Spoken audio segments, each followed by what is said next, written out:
Welcome, Cooper's Club members. So great to have you along for the ride. We're going to make 3 of my favorite cocktails today. I love the classics. I have loved going over the classics in this series with y'all. You know, we've done old-fashioned Manhattan, whiskey sour, all those drinks that are really good templates to kind of create your own cocktail as well. Today, we're going over the Mai Tai, a rum cocktail, but also great with bourbon. So we're going to be doing a bourbon Mai Tai. We're also going to do a garden gimlet, and these are all great spring cocktails.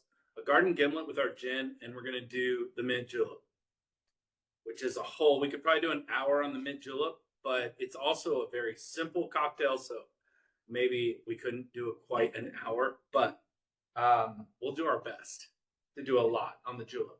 But yes. If anyone has questions, they can ask in the chat. Yeah, if you have any questions, drop them in the chat, and we will definitely get to them. We sent out the ingredients list. I'm totally down to be flexible with that. If Orgeat was hard to find and you have almond milk around, we'll talk about that. That's a good substitute. That actually happened to me on the vacation I was just on. I was in Florida. We found a rum that we can't get here in Nashville anymore. They had a few bottles in Florida, the Ron Barrilito rum.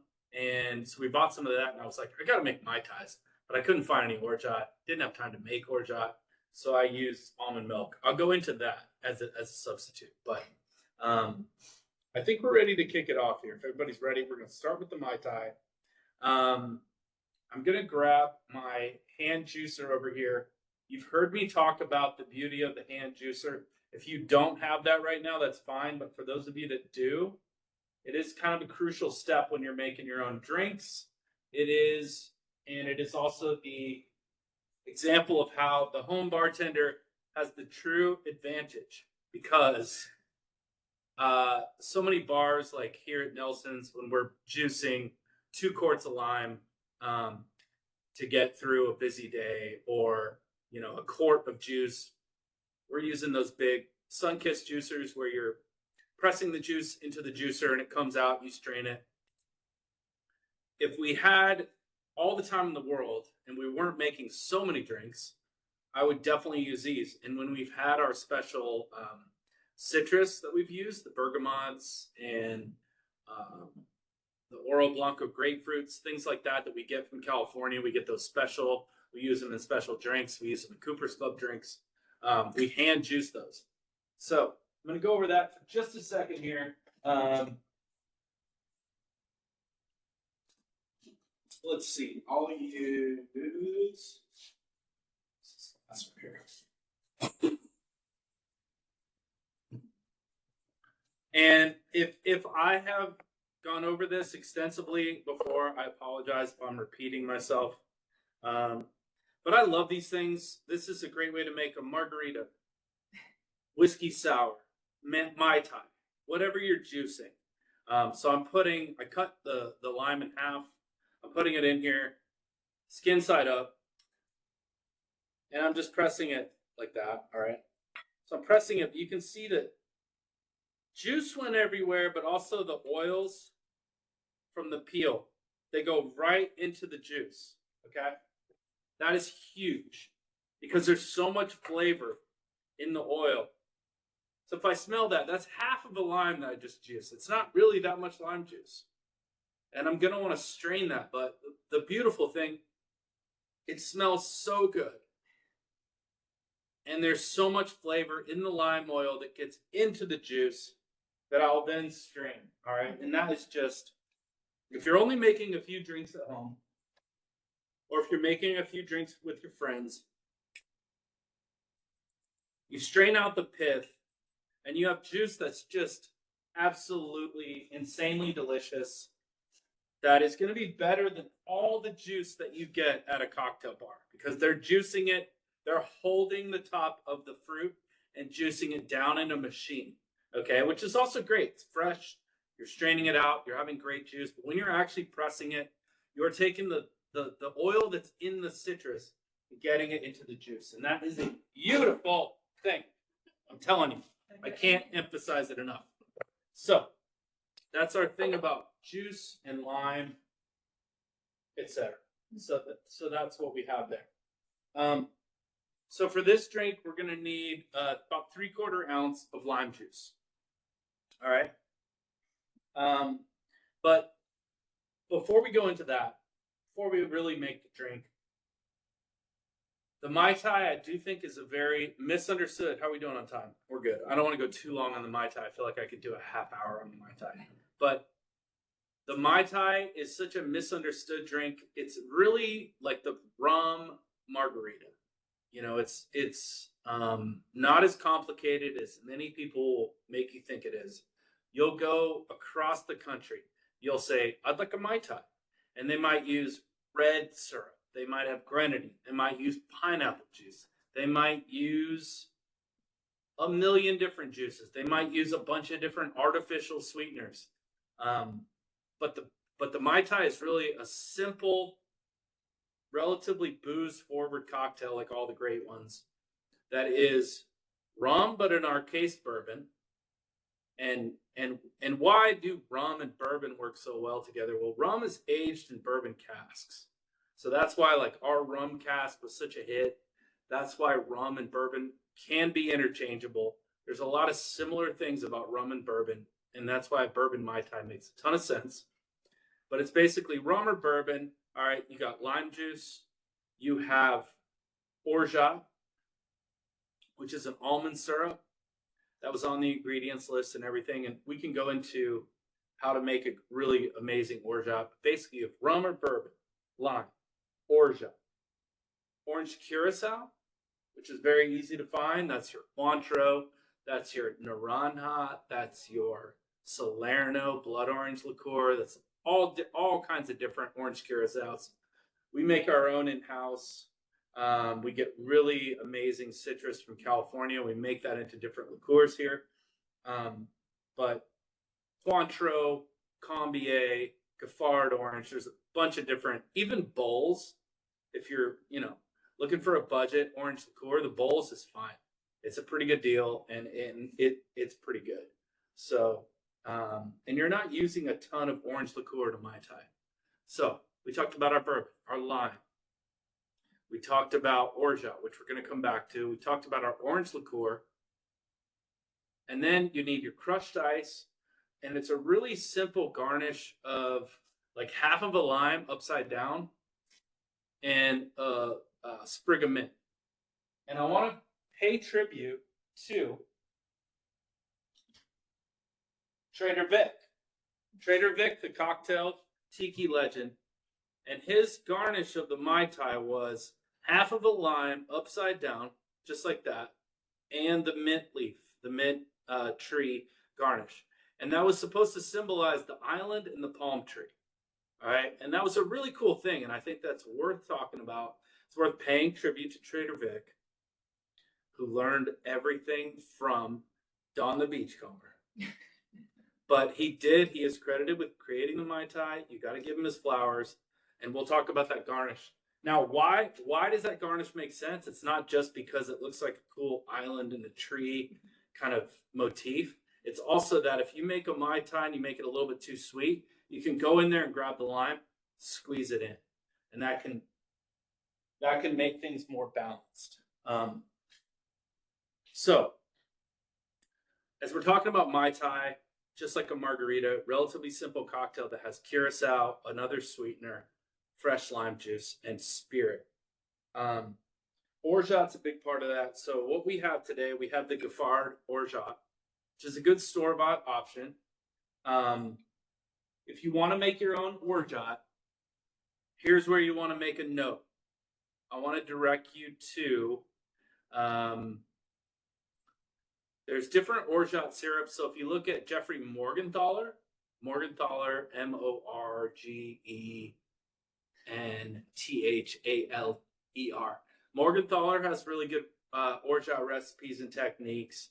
There's also a book called Fix the Pumps, an old soda shop manual that has really good Orgeat. But basically, what you're doing if you're going to make your own Orgeat, you're taking, say, a cup of almonds, Let's use this. You have like a cup of almonds, slivered, chopped up. You put that in water. All right, and you let that sit for maybe 6 hours or overnight. Then you kind of milk those almonds, right? So you milk them, you separate that off, you put the almonds back into those milked almonds, all right? You let that sit another 6 to 12 hours. You take that mixture, you milk out more from the almonds again, okay? Then you do that again. So it's a 3-step process. It's a big process, right? This is a couple days. You're making your own orgeat. It can get intense. This is why a lot of times people go for store-bought. But if you're going to make your own, like we do here, we make pistachio orgeat. We make regular orgeat. I didn't have any right now, which is why I went out to buy some. So either way works. But if you're going to make your own, you utilize that method where you're milking the orgeat through cheesecloth. All right. Then you're taking that amount of liquid. Say you get a cup. Once you've milked all your orgeat and done a few different passes of it, you cook that down with the same amount of sugar, add a little orange blossom water, rose water, and then you have a perfect orgeat. And orgeat is a traditional French ingredient. They were using it in different drinks in the late 1800s. It became a big thing in America. It's still alive today. For some reason, it is in the original Mai Tai. And that, I think, is the most misunderstood part of the Mai Tai is the orgeat. It really should be like a rum margarita with orgeat. All right. In this case, we're using bourbon, which if you're in the Cooper's Club, you're on Team Bourbon, and we love you. And we want you to stay on Team Bourbon. But it's really not that different to use bourbon in place of rum. And you can make a beautiful tropical drink.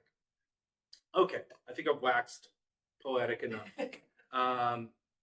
Hit us up in the chat if you need any more orgeat instructions. If we need to send you a link to some good orgeat recipes, we can totally do that.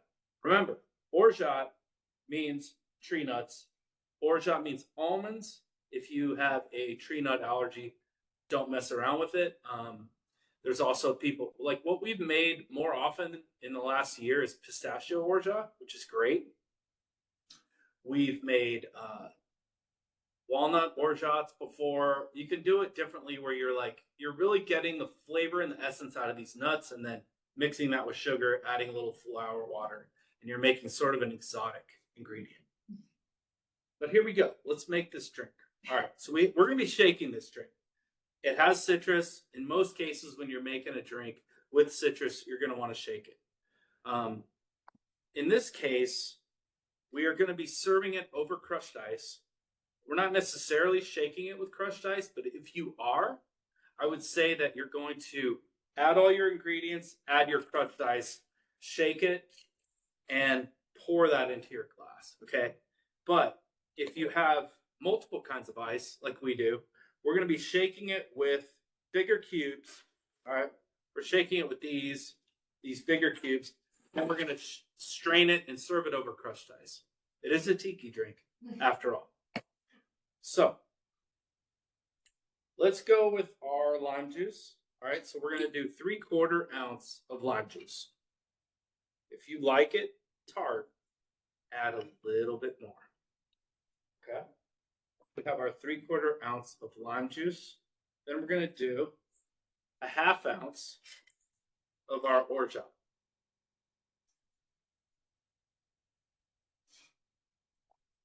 Half ounce orgeat. Then we're going to do a 1/4 ounce of our Demerara. The Demerara being the syrup we use in a lot of old fashions. We'll talk about it with the mint julep. If you have simple syrup, that's fine. You can use simple syrup as well. It might not have the same amount of mouthfeel, but it'll be just fine. All right. We're going to do a couple dashes of ango. Okay. So we have our lime, we have our sweetener. In that we have our orgeat and our Demerara. We have our bitters. Now we're going to do, well, that feels maybe a little too fast. We're going to do the reserve. Reserve Bourbon is incredible. If you have the Tennessee whiskey, that works great. We're doing 2 ounces. Okay.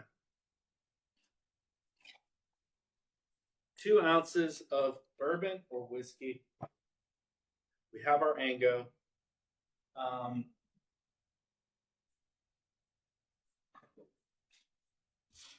Where is, oh yeah. And we're going to do just a bar spoon of Curacao. All right.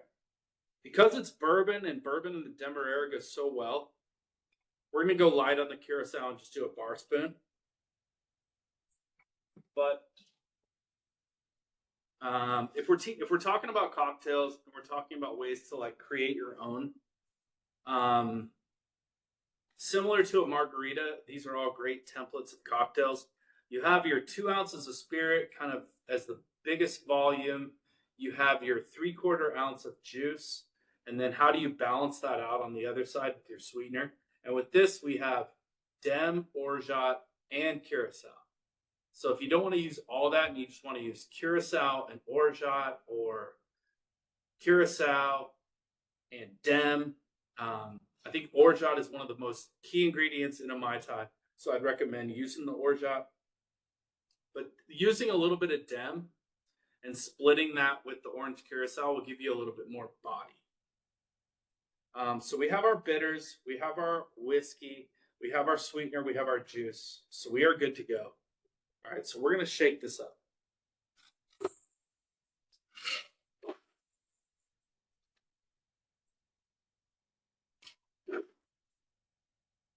And I'm going to get our glass ready. So I'm going to serve this over crushed ice. So before I take it, I'm going to kind of get this ready. We can always layer in a little bit of ice after the fact. We've got everything in there.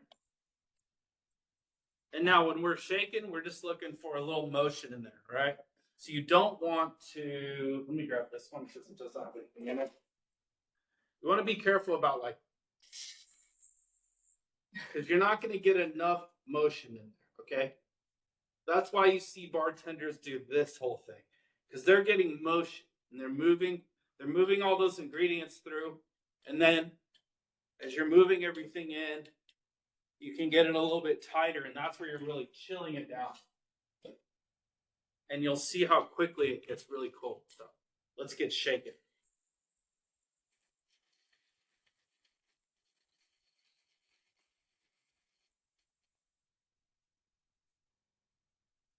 Don't need to shake very long. Got to get after it. All right, and now I'm going to taste it.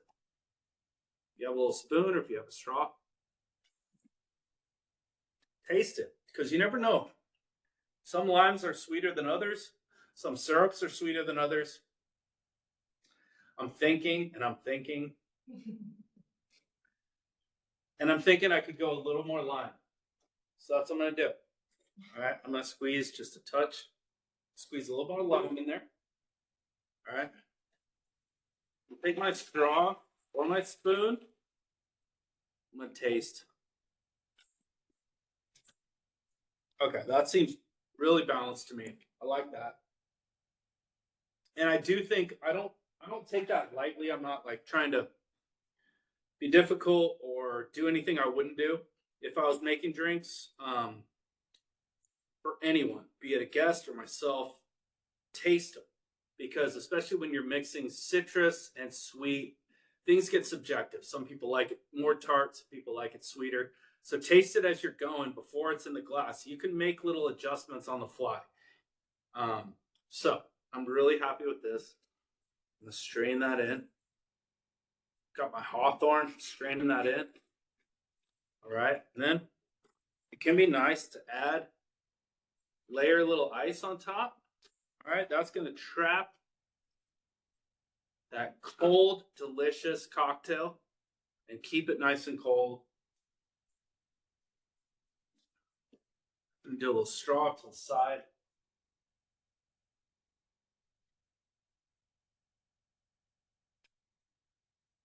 And I've got my classic Mai Tai garnish. I'm going to do some mint right here. Have my half island here. All right. And then I also have some flowers. Because I want to make it beautiful for you. You don't have to use flowers, but if you can have access to them, if you have them in your garden, maybe some nasturtium flowers, got a really beautiful flower there. And there is our Mai Tai. There's our bourbon Mai Tai.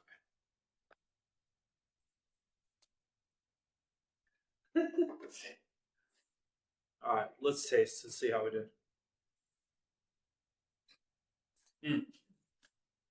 Very good. Very happy with that.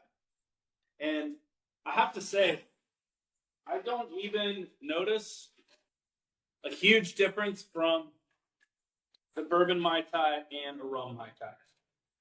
I think that just proves to me that both work really well.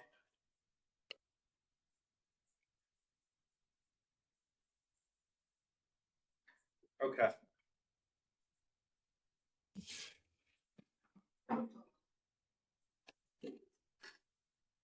That is springtime. The equinox is Friday, so we're a little bit ahead of schedule, but it's going to be 80 degrees tomorrow. So, Connie is asking, when you do Demerara syrup, is it 2-to-1 sugar water? exactly. Perfect. And that works really well with old fashions, mint juleps that we'll talk about. I think you have to remember that when you're doing Demerara, you can't necessarily use a measurement like you would have with simple syrup, because Demerara syrup is going to have twice as much sugar. So you just have to be careful when you're using Demerara. You wouldn't want to say like, hey, I'm going to make a daiquiri and I'm going to have 2 ounces of rum or bourbon, 3/4 ounce of lime, and 3/4 ounce of Demerara. That would give you more sugar, if that makes sense. Amanda says, what happens when it comes out green? The cocktail? The cocktail's green, apparently. Yeah. I mean, it's the day after St. Patty's Day. Is that Amanda Martinez? No, that's a different Amanda. I think you have green food color in your shaker. Or maybe just really good lime juice, or maybe you have... They use blue curacao? Yeah. Interesting. Yeah, I don't know if maybe the limes got in there or something, perhaps. Interesting. Or maybe the mint was extra. Yeah. I don't know. It's interesting. I can't call it. Send us pictures and I'll try to break it down for you. Interesting. But how does it taste? That's the question. Right. Yeah. Does it taste good? Is it balanced? All right, we're going to move on to the garden gimlet. A gimlet is a super simple drink, just like a daiquiri, which is like spirit, lime juice, sugar, and that's it. And obviously you can do a bunch of variations on that stuff. A gimlet is really, and we're proud of our gin here at the distillery. When it was decided that we would open a restaurant, it was like, well, we got to have vodka, we got to have a gin, we've got to have a few different things for people who come here and might want to try a different cocktail. So that really made me think about the gimlet, which is just a great spring, super simple drink. And we're talking really 3 ingredients, but we're going to add in some herbs as well, which is really easy to do. But the gimlet is really gin, fresh lime juice, simple syrup, and whatever else you're thinking. Okay. So super simple template. I went over about hand juicing your lime or your lemon. Whereas when you press down on that, all those oils from the citrus are going to get in the glass. And when you strain out the pith, it's a huge difference between pith and oil. The oil from the outside of the citrus is irreplaceable, right? You're not going to get that at a cocktail bar.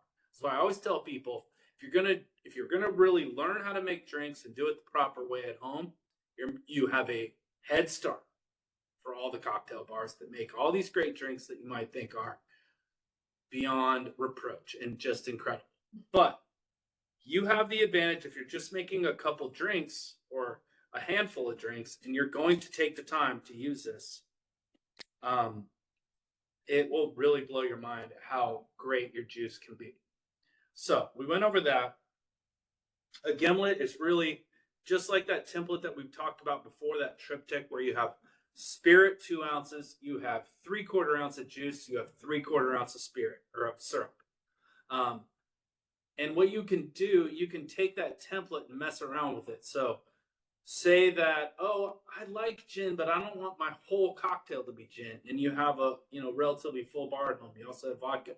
You could do 1 ounce of gin, 1 ounce of vodka. Say you wanted to mix the citrus and do 1/2 ounce of lime, 1/4 ounce of lemon.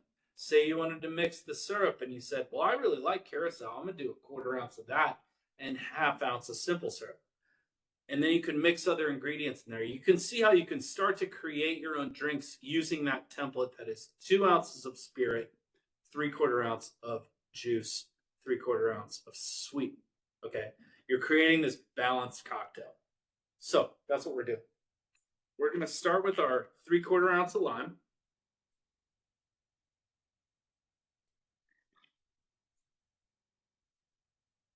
We have 3/4 ounce of simple. And why simple in this instance and not Demerara? Simple is a little bit more neutral. It's not as robust as Demerara, which is great with whiskey. Gin is a little bit of more delicate spirit.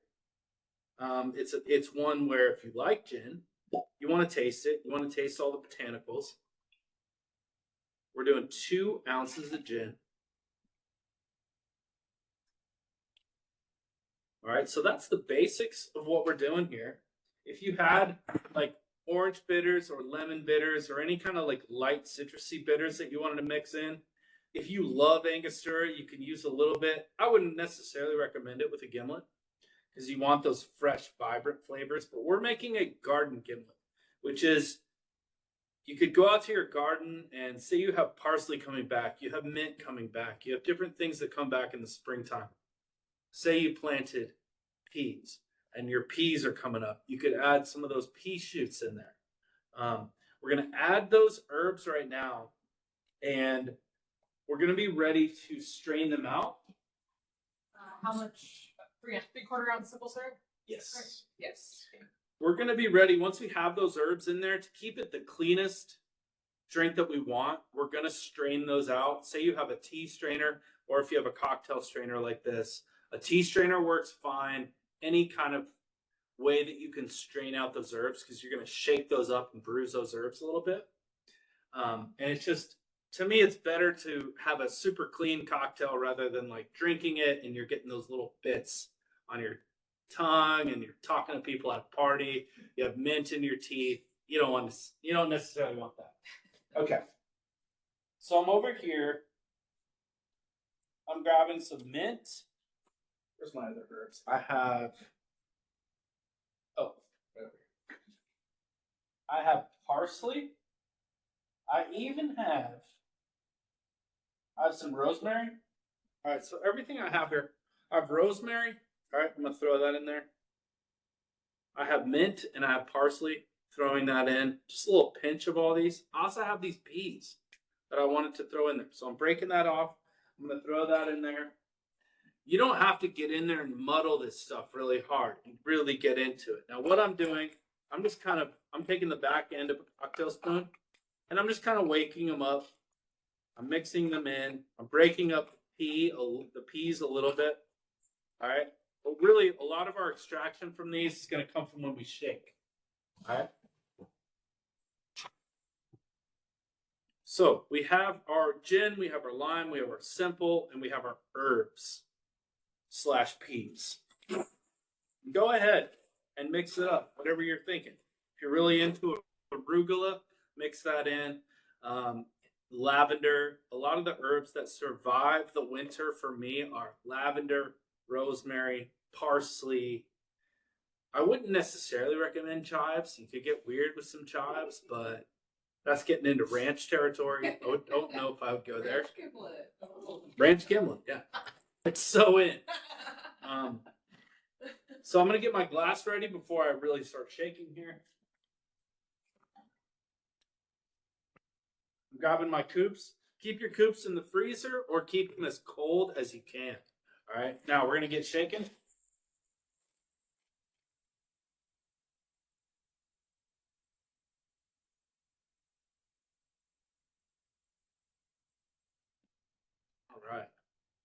So we got after it a little bit there. We really want to incorporate those herbs, the peas.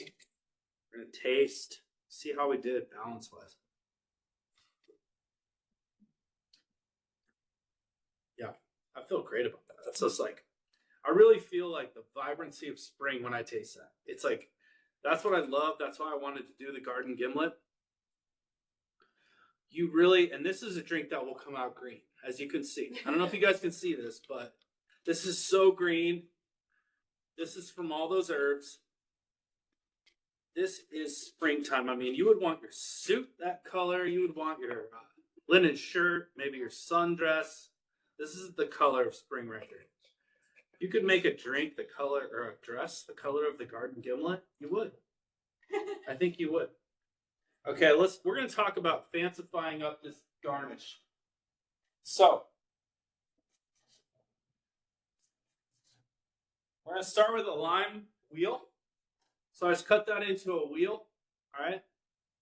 I'm going to put that right there. That'll be kind of the bed that our garnish can sit on. And I'm just going to grab a little bit of some of these herbs that I used. I'm grabbing a little touch of mint. I'm grabbing a little touch of my rosemary. I've got a little bit of parsley left. I've even got some of my peas. And I'm going to set some of that on top of my lime wheel, right? Kind of arrange it so. I even have some flowers I'm going to use. Now, you don't have to use all this, but say your mother-in-law is coming over for Easter brunch. You want to really impress her. You could go and do a flower, herbs, all these things. And then what that's going to do, when you really get in there and smell it, you're smelling the essence of spring and the garden.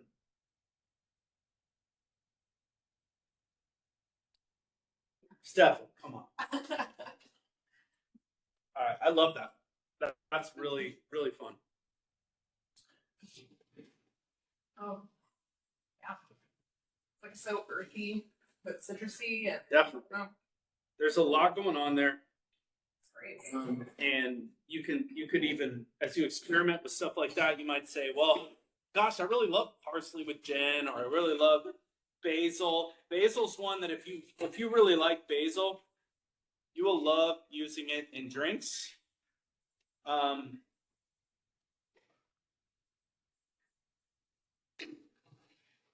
Tasters and sensory professionals always talk about how important that aroma is to what you're tasting. 60% of what you taste is what you smell. And so that can really bear out in a cocktail where you have a garnish of mint, rosemary, etc. That once you pick that drink up and smell it, that's really going to affect what you taste. So if you love basil, if you love parsley, different herbs like that, dill's a great one you could use. Chamomile. Dill and your the ranch gimlet. I'm telling you, just get great with it. That's 2027. That's gonna be the spring drink. Ranch gimlets and wings, man. Let's go. So that's the gimlet. I love a gimlet. It's super simple, but there's a lot you can do with it. And like I said, if like there's maybe you love limoncello and you want to take down the simple a little bit, add a touch of limoncello. Maybe you love a different kind of liqueur that you can mix in with it. Experiment with it, but it's a great template for 2 ounces of spirit, 3/4 ounce of juice, 3/4 ounce of sweetness, and then maybe like a little hair of bitters or a little bit of herbs, a little bit of a garnish, and you can do a lot with a simple drink. Cool. Now we're going to move into the almighty julep. And we're getting into julep season. We love juleps here. We have our Nelson's Greenbrier. I don't know if you can read it on the screen. I feel like I need a little vodka to polish that up. Or gin. But the julep is such an amazing springtime bourbon drink because it's basically an old fashioned. It's really not that different from an old fashioned. It is still a little bit of sweetness, a lot of spirit, bitters, a couple other things. That's your typical old fashioned. But what's so different about the mint julep is it's served on crushed ice. It's served with a lot of mint. The garnish, like we mentioned, with how important the garnish is with the aroma, how that aroma is going to play into what you're tasting. The aroma is huge when you're making cocktails. Okay, that's why, like, even with, so Trader Vic was like, hey, in the Mai Tai, put a half of a lime wheel upside down so that the peel of it is showing upwards, and then you have your mint. Think about all the aroma of that, and you would think like, oh my god, I smell so much fresh lime. Well, is that the juice or is it the garnish? And so the garnish plays huge into anything you're doing, cocktail wise. So the mint julep, we're going to use mint. We're going to muddle it a little bit. We are going to use it as the garnish. And the good thing about mint, and as it relates to the julep, if you have a garden and you're growing mint, it can get everywhere. And I always say to people who are like, I don't want it to take over. It's like, just let it take over. If you like mint juleps, let it take over. If you want to have a Kentucky Derby party, let it take over. If not, that's fine.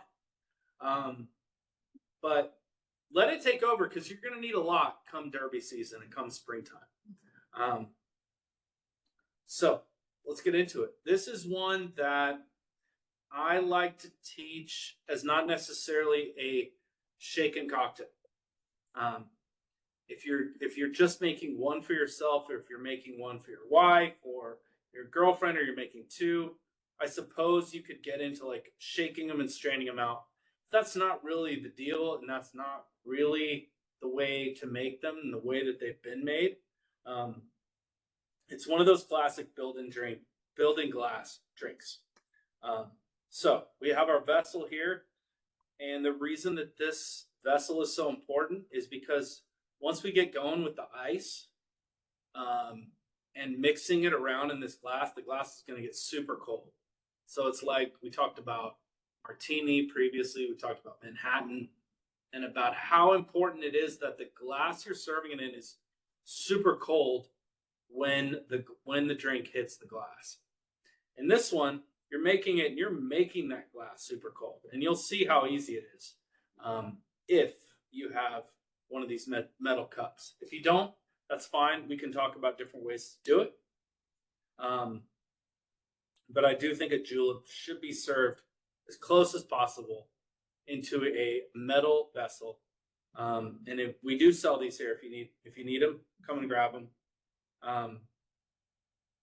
So that's that spiel on the glassware. But they're served in this glass for a reason, because they stay super cold, and that's also going to like trap the dilution of your cocktail.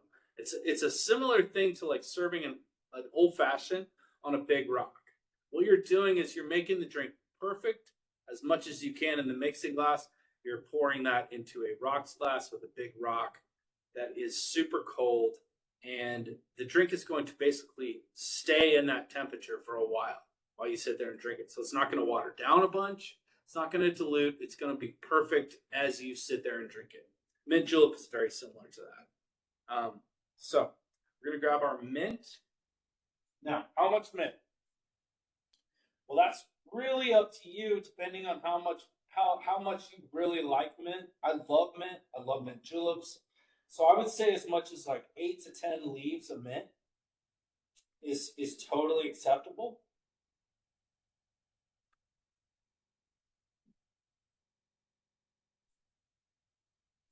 All right, so I've got a bunch of mint here. I'm going to drop that in. I'm going to take my 2 dashes of Angostura, put that in. All right, that's right on top of the mint. That's because we're making kind of a concentrate here. And you could use simple here. I like Demerara for this. It's such a bold bourbon drink. Doing a 1/4 ounce of Demerara. We're going to put that right on top of the mint. And this is the base of our drink right here. So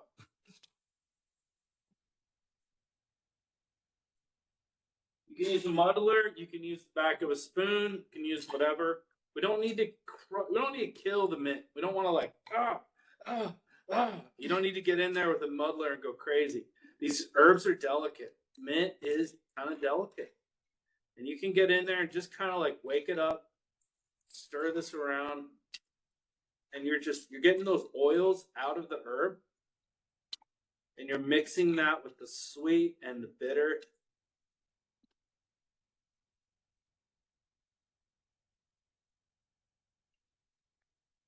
You don't want a lot of that sweetness to sit at the bottom there.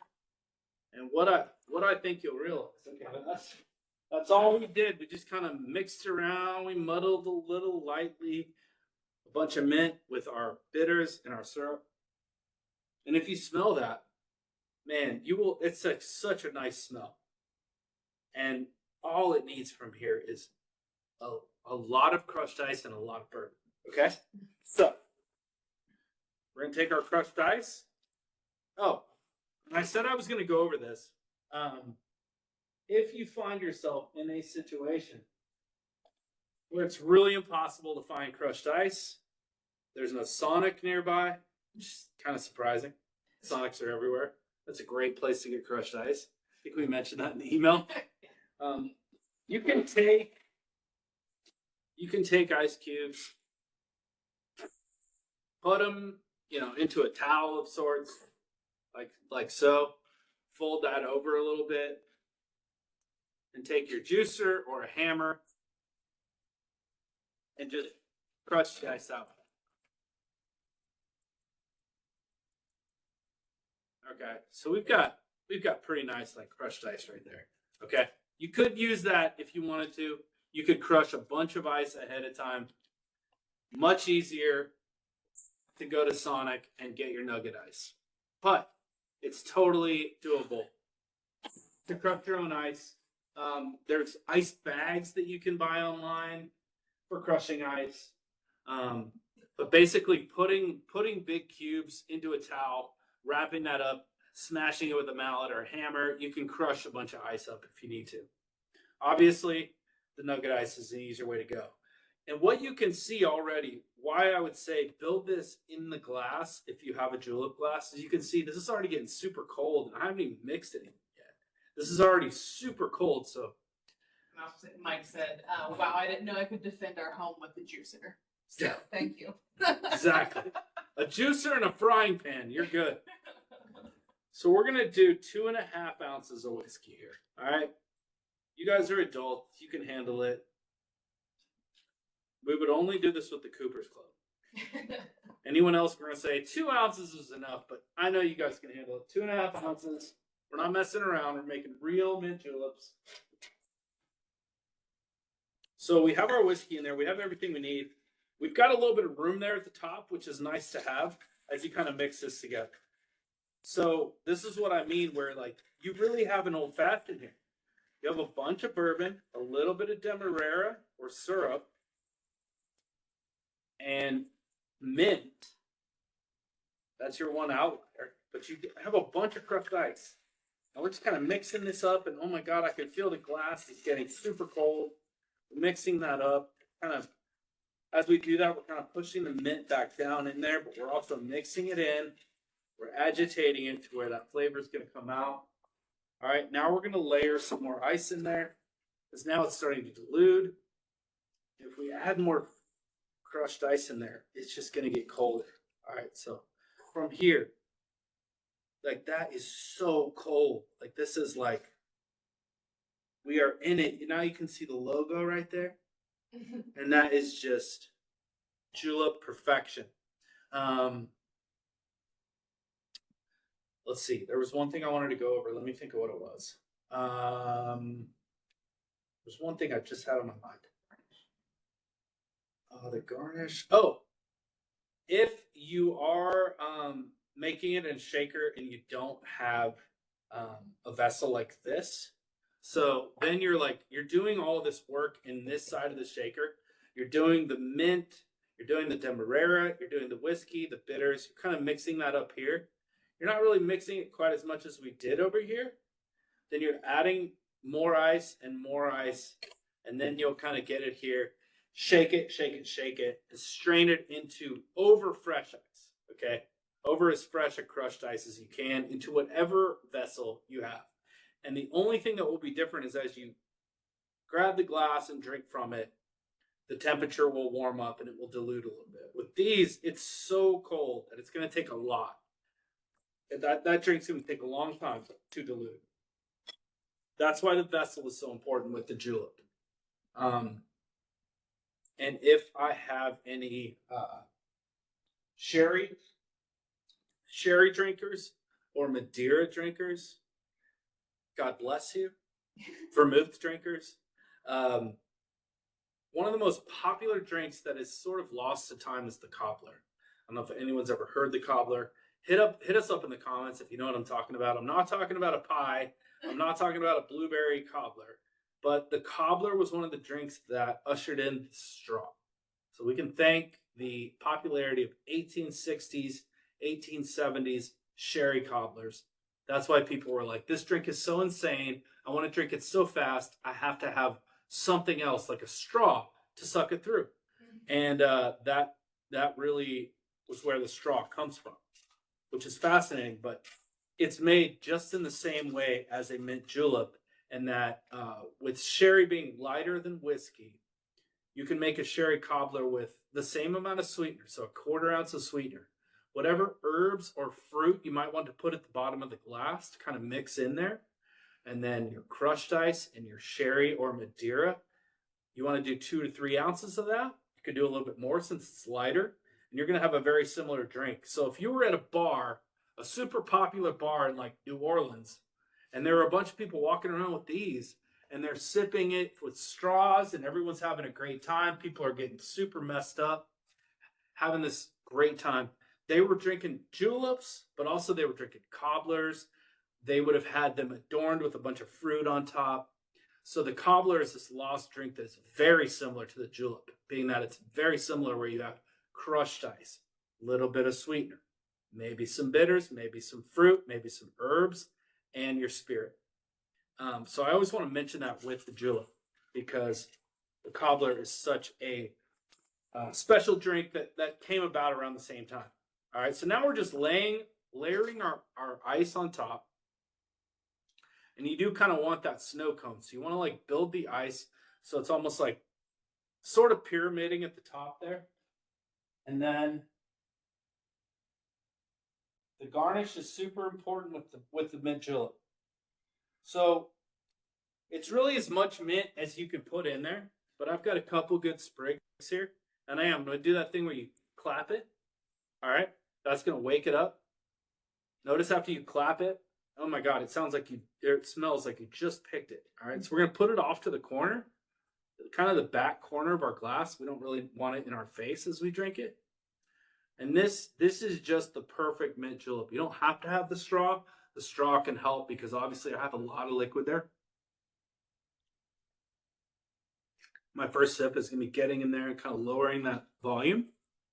But I know very few drinks that are as good as a really beautiful, perfect mint julep.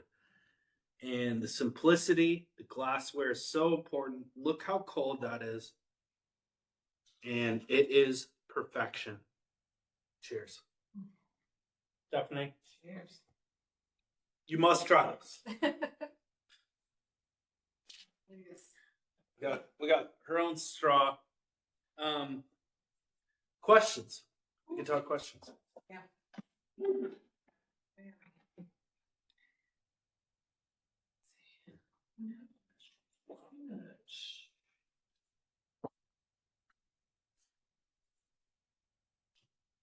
There are, this is really inside baseball, but I know you guys are here for it.